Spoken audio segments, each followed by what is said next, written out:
Well, grand people, and welcome back to the Geologist playlist.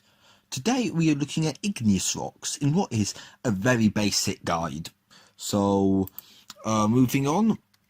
So, there are lots of different ways to classify igneous rocks, but we mainly use the composition of the rocks, the type of minerals which make up your igneous rocks, and the crystal size to define what type a rock is.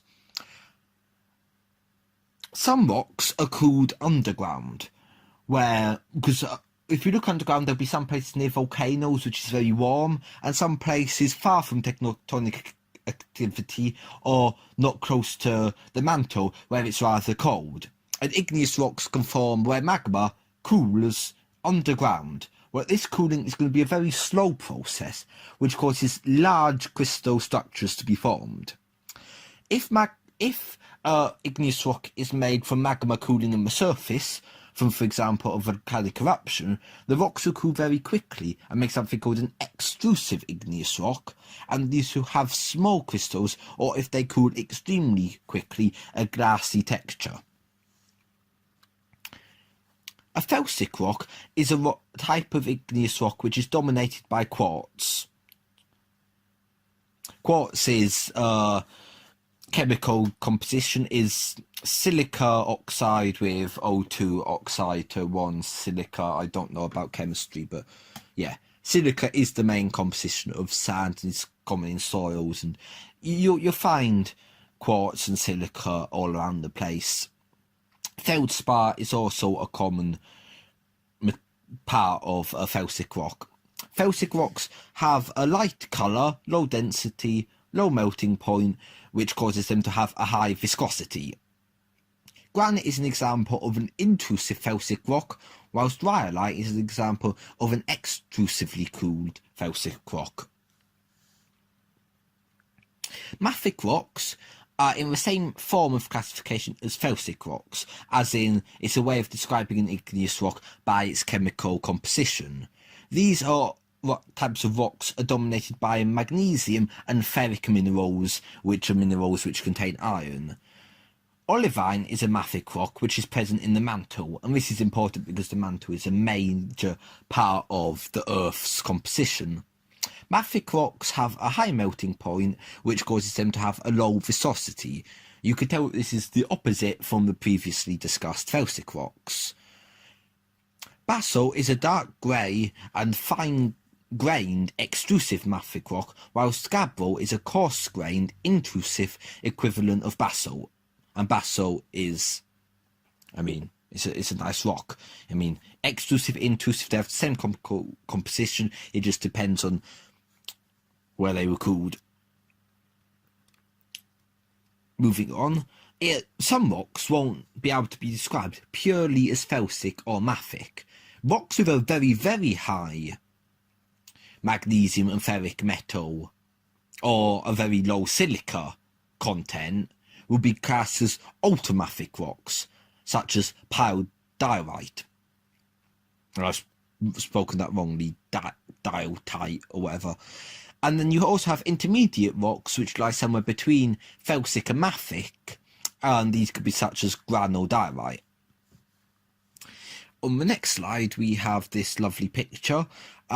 This is a way of putting all the stuff I have previously talked about on a diagram, where we look at the crystal size. So if you think a very small crystal size, extrusive, a very large crystal size, it's intrusive.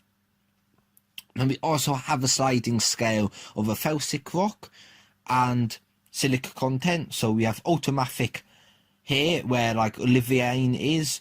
As we know, we have an iron core to Earth, so the further down into the mantle where olivine is present is obviously going to have a high iron content, making it mafic.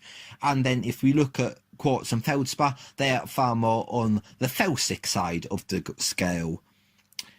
And then if you look at the top by crystal scale, that is where you could consider different actual rocks.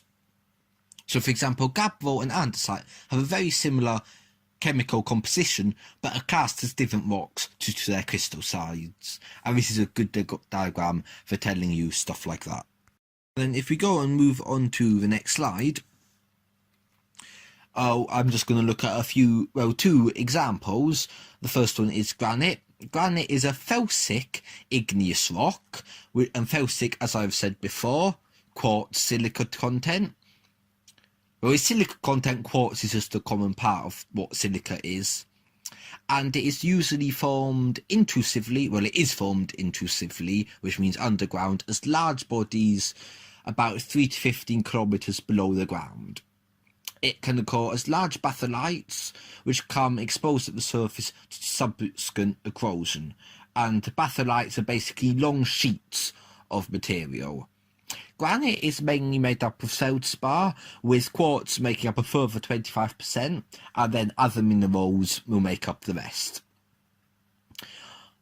If granite is exposed on the surface, the quartz part of it will not weather very easily and make sandy soils, whilst the feldspar will weather into clay, and this will make a clay sand mix once it has degraded.